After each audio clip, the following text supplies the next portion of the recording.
की बात कर रहे हैं। अवध में बड़ा असर डालेगा। कुल मिलाकर यहां मामला और बड़ी खबर, अमृतसर है। ईस्ट में सिद्धू तीसरे नंबर पर चल रहे हैं। अपनी सीट पर नवजोत सिंह सिद्धू तीसरे नंबर पर चल रहे हैं। इसमें लक्ष्मी हमारे साथ है। सौरभ जी, एक बार लक्ष्मी सिद्धू के लिए सबसे बड़ा संदेश है रजत जी मेरे ख्याल में। सौरभ, अमरिंदर सिंह ने तय कर लिया था कि किसी भी हालत में सिद्धू को हराना है, और सिद्धू ने जिस तरह से चन्नी के साथ व्यवहार किया, कांग्रेस के दूसरे नेताओं के साथ व्यवहार, शायद उन्होंने भी तय कर लिया था कि इनको सबसे पहले हराना है, तो इसीलिए नंबर 3 पर पहुंच जाए। थोड़ा बड़बोले ज्यादा ही हो गए थे रजत जी वो। नहीं, अभी यहां पर रोहन हमारे साथ बैठे हैं। इन्होंने नवजोत सिद्धू की जो पत्नी है वो भी नवजोत हैं, उनसे उनका इंटरव्यू किया था। उसमें उन्होंने साफ आपसे कह दिया था कि अगर हमको सीएम की कुर्सी पर नहीं बैठाएंगे तो हम अपने काम धंधे में लग जाएंगे, तो वापस चले जाएंगे। अगर ये उनके वोटर ने सुना होगा तो यही होगा जो होगा। तीसरे नंबर पर चल रहे हैं रोहन वो। नहीं सौरभ, इनफैक्ट मैं तो ये कहूंगा कि जब नवजोत कौर सिद्धू के साथ मैं गाड़ी में बैठा, उन्होंने तो ये तक बयान दे दिया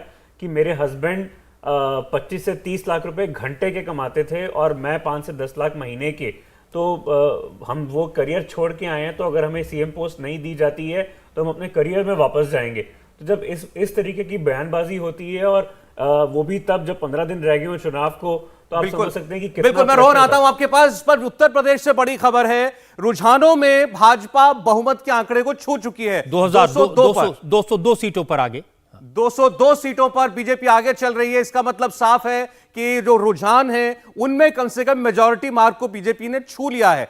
अब ये रफ्तार, ये बढ़त क्या बीजेपी कायम रख पाएगी, ये देखना होगा। यहां से कितना आगे जा सकती है, या समाजवादी पार्टी कितना कवर कर सकती है इस गैप को। लेकिन बड़ी खबर कि समाजवादी पार्टी ने भी अच्छी फाइट दी है। अब तक जो ट्रेंड दिख रहे हैं, 112 सीटों पर समाजवादी पार्टी आगे है। बसपा और कांग्रेस को बिल्कुल साफ कर दिया है।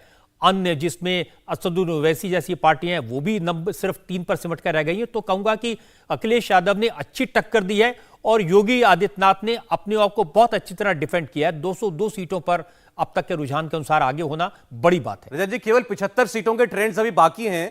अब इन 75 सीटों में कौन कितना स्कोर करेगा अलग बात है, लेकिन इसको रिटेन करना अभी काफी मुश्किल होगा बीजेपी के लिए, क्योंकि 1 घंटा हुआ है सिर्फ गिनती का।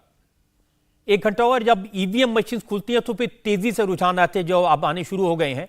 और पंजाब में भी कांग्रेस पार्टी ने बुरा नहीं किया, 30 सीटों पर आगे चल रही है। आम आदमी पार्टी 51 पर, तो और 98 सीटों के रुझान आ चुके हैं। तो ये भी एक नोट करने वाली बात है। उत्तर प्रदेश की कुछ सीटों की जानकारी मेरे पास आई है। शाहजहांपुर, वहां पर सुरेश खन्ना आगे चल रहे हैं।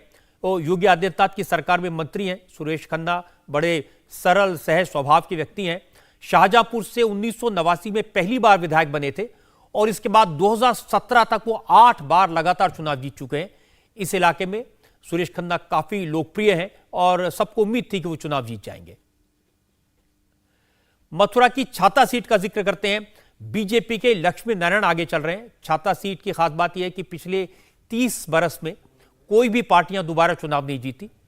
तो बीजेपी के जो उम्मीदवार हैं चौधरी लक्ष्मी नारायण, उनकी भी खास बात यह है कि वो बीजेपी में आने से पहले लोकदल में भी थे, फिर कांग्रेस में भी थे, और बीएसपी में भी थे। उन तीनों के टिकट से यहां से चुनाव लड़ चुके हैं। अब ये चौथी बार वो बीजेपी से लड़ रहे हैं। स्याना की सीट है, बीजेपी आगे चल रही है। स्याना विधानसभा सीट के वोटर्स की पसंद या तो बीजेपी होती है या फिर कांग्रेस होती है। समाजवादी पार्टी और बीएसपी